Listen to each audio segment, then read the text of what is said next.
آج کل کے جو ڈھکوسلے باز پیر ہیں یہ خود تو کفر کرتے ہی ہیں اور اپنے ساتھ میں مریدوں سے بھی کرواتے ہیں، اور یہ کہتے ہیں کہ اگر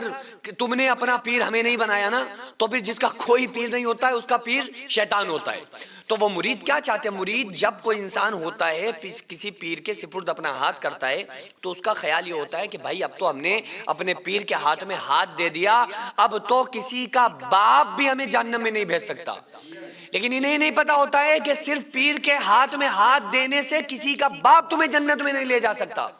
بھائی جس کی غلامی میں اللہ نے جنت کو رکھا ہے، اس محمد مصطفیٰ صلی اللہ علیہ وآلہ وسلم ہمارے آقا کی غلامی نوکری نہیں کرو گے، مصطفیٰ کی اتباع نہیں کرو گے تو جنت کی خوشبو بھی نہیں لگے گی، کیونکہ اچھے کاموں پہ اللہ کا وعدہ ہے کہ بخش دے گا، برے کاموں پہ وعدہ نہیں ہے، چاہے گا تو بخشے گا، چاہے گا تو سزا دے گا۔ آج کل کے ڈھکوسلے باز پیر جو صرف نذرانہ لینے سے مریدوں کو مطلب رکھتے ہیں، اور آج کل تو پیری کے نام پہ پبلک کو لوٹا جا رہا ہے۔ آج کل مریدوں کی کمریں دوہری ہو جاتی ہیں پیر صاحب کی فرمائش پوری کرتے کرتے، اور پیر صاحب کی فرمائش پوری کرنے میں جنت سمجھ کے جڑ جاتے ہیں، جبکہ جو پیری ہے، آؤ دیکھو کونین کے آقا محمد مصطفیٰ صلی اللہ علیہ وآلہ وسلم جو ساری کائنات کے پیر ہیں، جو اس پوری دنیا کے پیر، جو فرشتوں کے پیر، جو انبیاء کے پیر، جو اجنہ کے پیر، ان کی پیری بھی ایک بار دیکھو۔ جب آقا علیہ السلام صحابہ کرام کو مرید کر رہے تھے،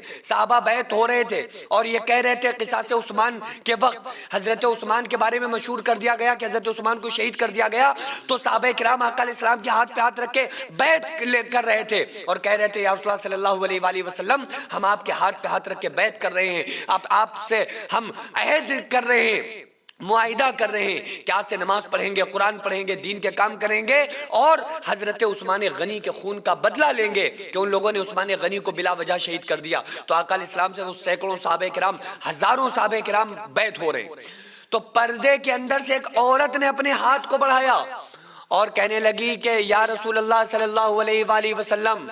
میں بھی آپ کے ہاتھ پہ ہاتھ رکھ کے بیعت کرنا چاہتی ہوں، میں بھی آپ کی مریدہ بننا چاہتی ہوں، اور میں بھی آپ سے یہ معاہدہ کرنا چاہتی ہوں کہ آج سے نماز پڑھوں گی، دین کے کام کروں گی، سچ بولوں گی، جھوٹ نہیں بولوں گی، اور قرآن پڑھوں گی، آپ کے بتائے ہوئے طریقوں پر چلوں گی۔ تو آقا علیہ السلام نے ڈائریکٹ اس عورت سے بھی نہیں کہا بلکہ اپنی بیوی حضرت ام سلمہ سے کہا کہ اے ام سلمہ اس عورت سے کہہ دو اپنے ہاتھ کو پیچھے کر لے، میں محمد الرسول اللہ صلی اللہ علیہ وآلہ وسلم ہاتھ تو ہاتھ رہا، اپنے ہاتھ کی انگلی کے ناخن کے پورے کو بھی کسی عورت کے ساتھ ٹچ نہیں کر سکتا، اس کو ہاتھ چھونے کی میں اجازت نہیں دیتا ہوں، اس عورت سے کہہ دو کہ اپنا ہاتھ پیچھے کر لے۔ کوئی مرید سوچ رہا ہے اور پیر سوچ رہا ہے کہ صرف وہ مرید ہو گیا اور پیر صاحب اسے جنت میں لے جائیں گے، خدا کی قسم وہ غلطی بھر ہے، ایسا پیر بھی قیامت کے دن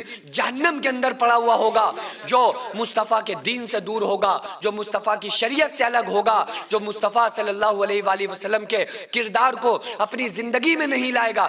جس کی خود کی اپنی نسبتیں مصطفیٰ کے دین سے نہ جڑی ہوں، وہ تمہاری نسبتیں کیا خاک جوڑے گا؟ وہ تمہاری نسبت کہاں کونین کے سرور سے متصل کر سکتا ہے جب اس کی خود کی دین کے ساتھ نسبتیں کٹی ہوئی ہیں؟